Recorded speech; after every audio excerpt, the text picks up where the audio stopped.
SCTA, SEIU, Teamsters, UPE. Okay, moving on to item 10.2, District Parent Advisory Committees. Anyone from the Community Advisory Committee? District Advisory Council.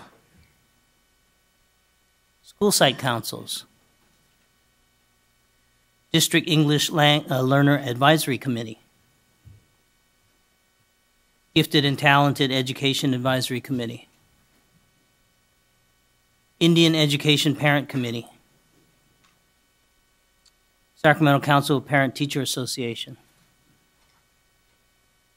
Moving on to item 10.3, Superintendent's Report. Mr. Raymond. Thank you, Vice President Wu. You're running a very quick meeting tonight. Thank you. Thank you. I want to talk about two issues, one that occurred this week and one that will occur next week. And as you know, Vice President Wu, you happened to have the pleasure and honor of being at our fall graduation earlier this week, where 64 of our young people received their high school diploma. And it was from all accounts, and unfortunately I wasn't able to be there this week, but having been at those in the past, it's a wonderful event, and I think it reminds us at a critical time as we're working hard in the fall about truly the magical experience that children and families experience when they have taken a significant step in their education. And what is always important about the fall graduation is it reminds us about young people who continue to persevere, many of them against great obstacles, and for them to be, in many cases, the first in their families to have graduated from high school and to go on to higher education. So it's a great reminder for us about the importance of our work in preparing our children to be truly college and career ready. And this is an area that I know we're making tremendous strides in this school district as staff throughout the district works hard at learning and on how to teach and understand the new Common Core standards. We extended that work this past week to our parents, helping them to understand and learn more about the Common Core standards. And I'm really encouraged when I am in schools and out in classrooms at seeing the tremendous effort that's being put forth to give our children higher expectations, all in an effort to prepare them for the rigors of college and career. My issue around next week is all around Tuesday. Tuesday is a very important day, not only in our country and in our state, but in our community, in particular our district. And I want to remind voters, although I cannot tell our voters how to vote, unless you talk to me outside beyond the parking lot, I suppose. But I want them to understand two propositions, Proposition 30 and Proposition 38. It's really important for our voters to understand what these two matters are and how they relate to school funding and financing in our state. And they can go to our website, www.seusd.edu, to learn more about these. And it's also important to understand that if Proposition 30 doesn't pass, we certainly know what the implications there will be. The state has made it very clear. And for us here in Sacramento, it's pretty simple. It's going to boil down to two weeks less of school. And that's the issue we're facing. So it's important that everyone in this community understand that. We have two other measures on the ballot, Measures Q and Measures R, and they relate to our facilities. And as many of our families know, many of our facilities were built over 50 years ago.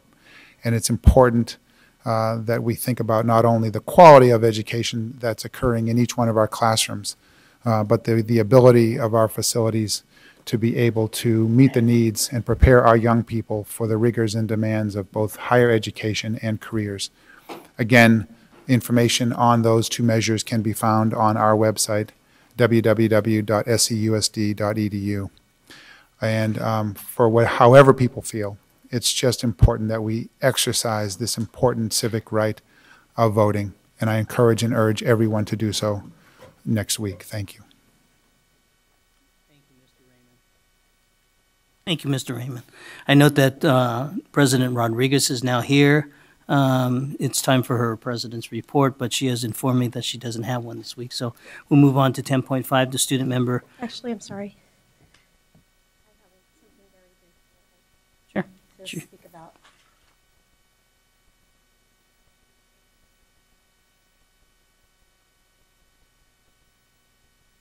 Sorry.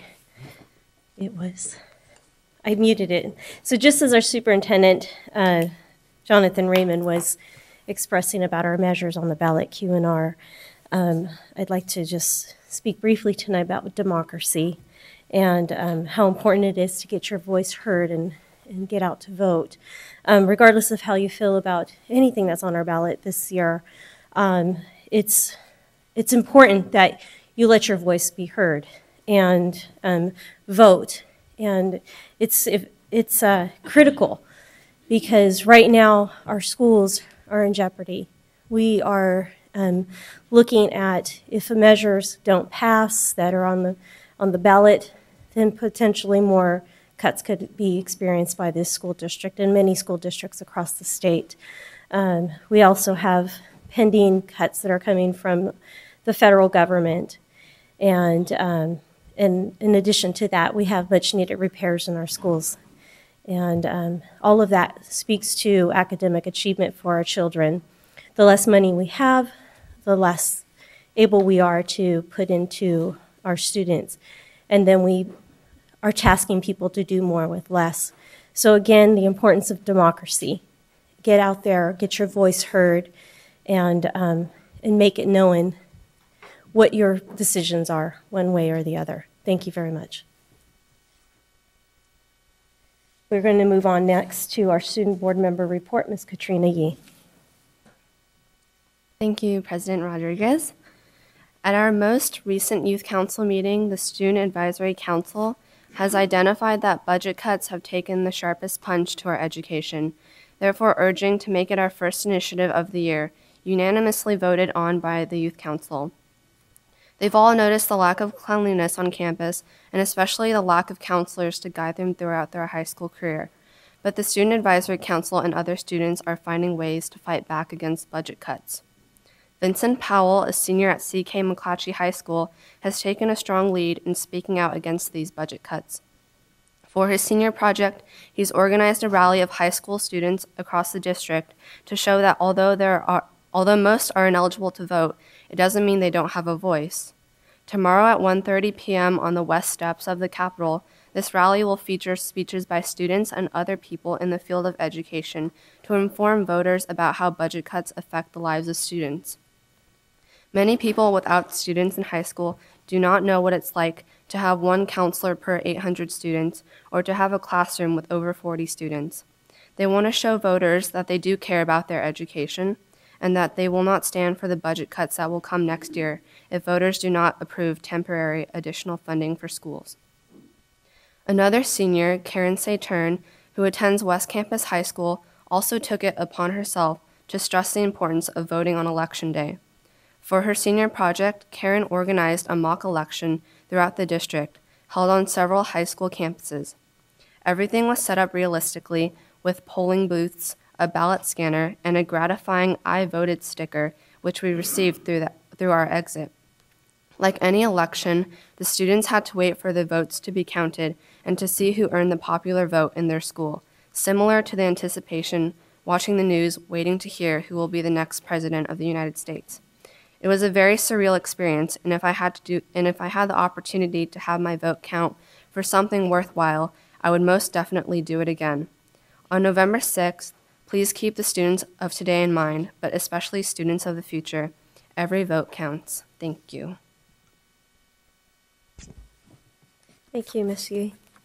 We may now move on to 11.0. Oh, sorry, I skipped an item. 10.6, information sharing by board members. Seeing none, we will now move on to 11.0, strategic plan and other initiatives. 11.1, public hearing and action on charter school renewal petition, Aspire Capitol Heights Academy. Ms. Jennifer Lopez, and I will now open the public hearing.